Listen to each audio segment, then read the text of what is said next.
La havle ve la kuvvete illa Türkçe suya seyyidime de. İki hal var. Birisi genişlik hali, birisi darlık hali. Birisi insanın gönlünün rahat olması, birisi dar olması. İnsanın gönlü geniş olduğu vakit bütün dünya dar olsa da ona tesir etmez. Bütün dünya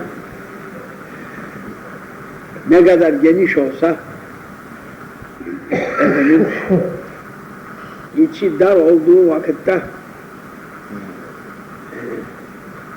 o adam o dünyanın genişliğinden bir fayda bulamaz. İsterse eli geniş olsun, efendim, kesesi bol olsun, etrafı, muhiti geniş olsun, kalbi, gönlü daraldığı vakitte dünyanın genişliği ona bir fayda vermez. Cenab-ı Hakk'ın El-Basit ve El-Kabir Esma-i Hüsna'sından iki isimdir, ismi şeriftir. Basit dediği genişlik veren Allah, genişleten, efendim, kabut dediği gavz hali, yani istediği kulun kalbini daraltan, elini daraltan, istediği gibi, istediği kuluna genişlik, istediği kuluna darlık veren Allah basittir ve kabittir. Elbette ki dünya bir kararda devam etmez. Dünya inkılap dünyasıdır. Yani boyuna değişir. Sabah başkadır, akşam başkadır. Gün başkadır, gece başkadır. Yaz başka, kış başkadır. Bahar başka, sonbahar başkadır. Her şeyin efendim bir türlü hali vardır. Ve Cenab-ı Hakk'ın bu güzel isimlerinin hükmü, lakin öyle sıkıntıya düşer onlar ki efendim öleyim ve kurtulayım der. O tabii inanmayanların sözüdür ki ölümden rahat bulacağını zannediyor. Veyahut öldüğü vakitte artık varlığından bir eser kalmayacaktır. Binaenaleyh dünya eziyetinden kurtulacağım diye hesap eder ve kendi tatlı canına kıyar. O sıkıntının elameti o. Allah o yere düşürmesin bizi. Dünyada herhal insan içindir. Onun için insan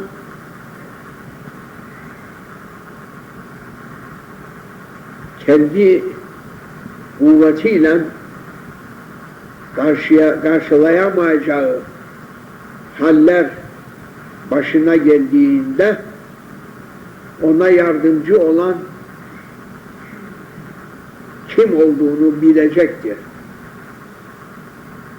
Kendi taşıyamaz. Öyle haller gelir. Kendi kendini taşıyamaz haller geldiğinde kimden yardım umacağını, kimden yardım alabileceğini bilmesi lazımdır. Her zaman dünyada insan yiyip içip eğlenip gezemez. Dünyada bu kadar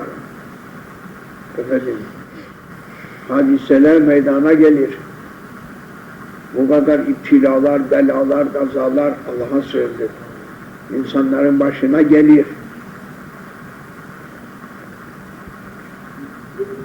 Onları temenni etmeyiz de geldiği vakitte bize yardımcı olacak nedir?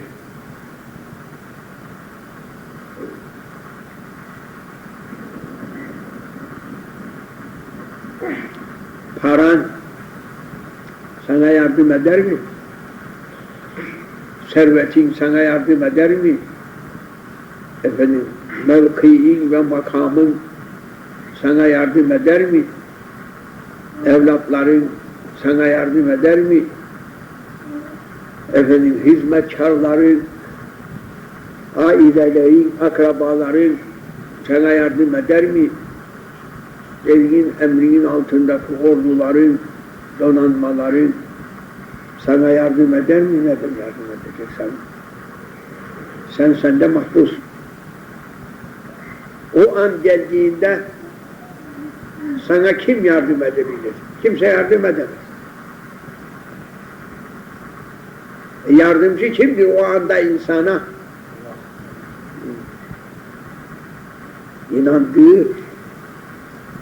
İnandığı imanıdır. Ona yardımcılık yapacak. İnanan kimseye imanı her sıkıntı anında yardımcıdır.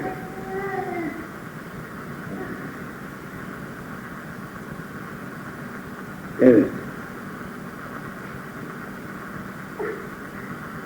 Bast hali, yani genişlik halini Cenab-ı Hak kuluna verir. Bazı defa da sıkıntı verir. Neden? Bize imanın 6. farzı olarak hayır ve şer mevzuunda iman etmemizi istedi. Cenab-ı Hak, hayır da Cenab-ı Hakk'ın emriyle gelir, şer de Cenab-ı Hakk'ın yaratmasıyla kula yetişir.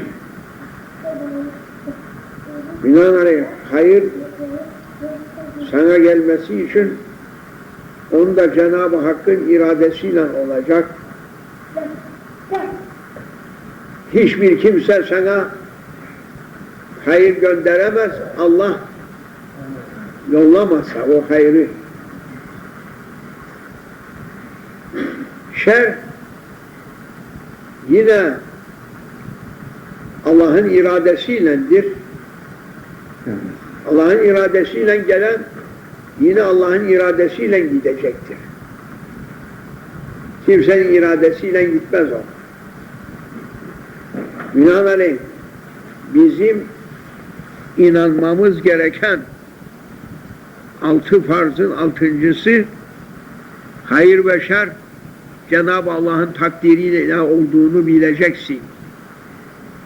Yani hayır da Cenab-ı Hakk'ın iradesiyle sana yetişir.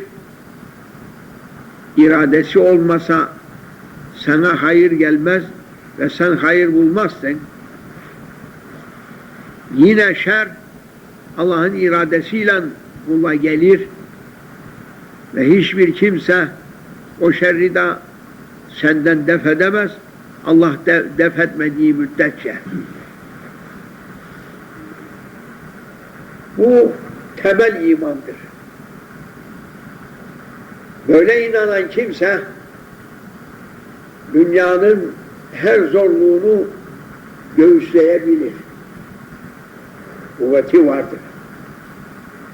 Neden? Zorluk geldiğinde zorluğu kolaylaştıracak yalnız Cenab-ı Hak'tır.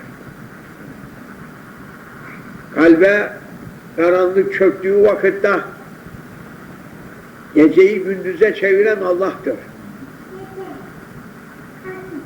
Kalbindeki karanlığı yine nurlandıracak Cenab-ı Allah'tır. Onu bilen ona teveccüh eder, ona döner. Dönecek yeri olmayan ne yapacaktır? Kendini kahredecektir. Öyle. Dönecek yeri olmadıktan sonra o akrab misali olur. Akrab dara düştüğü vakitte kurtuluştan ümit kestiğinde kendi kendisini sokar. Kendi kendisini öldürür. Kendi kendisini öldürmek yalnız o hayvanındır.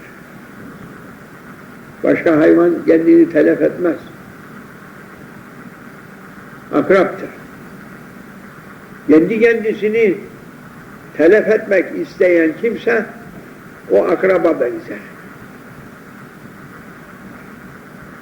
O da ne zaman naçar kalır, yani çaresiz kalır. Çaresiz kimdir? Çaresiz kalan imansızdır. İmanı olan kimse bir yerden bir çare geleceğine inanır. Onun için 6. şarttır o. İmanın 6. farzı inanınız diyor. Efendim, şerri hayra tebdil edecek Allah'tır. Size çareyi verecek Cenab-ı Hak'tır. Sizden şerri uzaklaştıracak gene Cenab-ı Hak'tır. Buna inanınız diyor. İnanmanız farzdır. Çaresiz kaldı derler. Çaresiz kalmaz insan. Bir çaresi var ama bilenden sormak lazımdır. Bilenden sormak lazımdır. Ve buluncaya kadar da sebat etmesi lazım. Yani vazgeçmeden, buluncaya kadar vazgeçmeden araması lazım. Ve arayan kimse bulacaktır. Arayıp da bulmayan yok. Ama kimi arayıp belasını bulur demişler. Kimisi arayıp Mevlasını bulur. Kendi niyetine göre diyor da.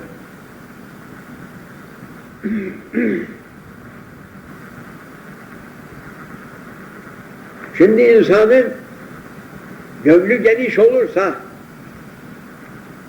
o insanda gönlü geniş olduğundan içi ferahlıdır. Efendim, gönlü geniş olan adamda haset olmaz. Kimseyi kıskanmaz. Gönlü geniş olan kimse kimseye düşmanlık da beslemez. Kıskançlık beslemez. Efendim,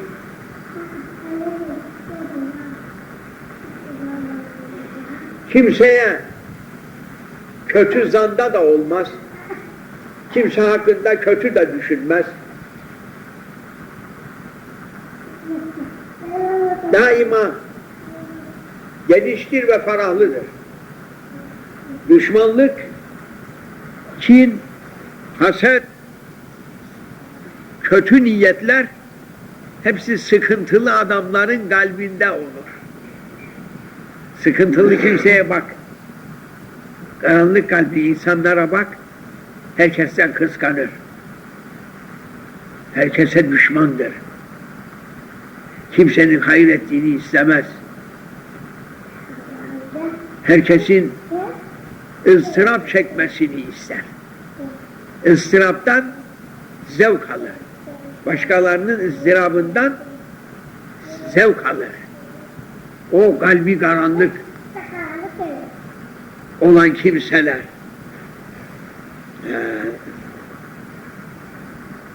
onların kalbi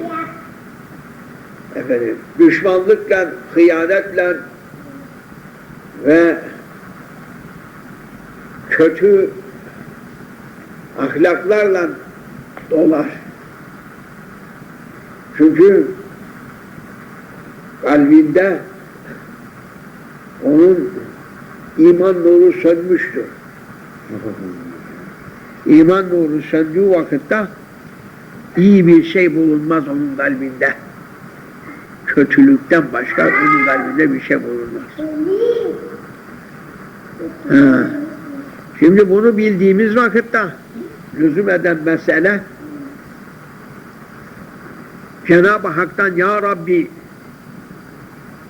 bizim gönlümüzü geniş tut. Çünkü iman kalbe girdikten sonra kalp gönlü genişler. İmanının derecesine göre hudutsuz genişler. Kalbi hudutsuz geniş olan adam dünyanın dert ve iptilalarından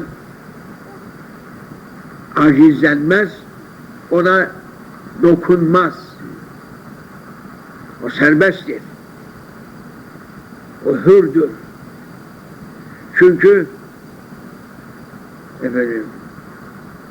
Cenab-ı Hakk'a imanı vardır ve her sıkıntının ancak Allah'ın iradesiyle açılacağına inanmıştır.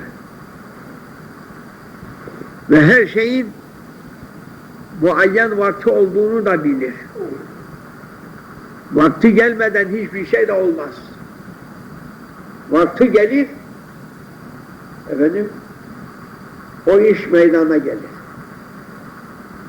Biz de belki vakitsiz diyerekten söyleriz ama Allah'ın yanında her işin vakti vardır. Ve Allah'ın tayin ettiği vaktin zamanın evveli veyahut zamanın sonu.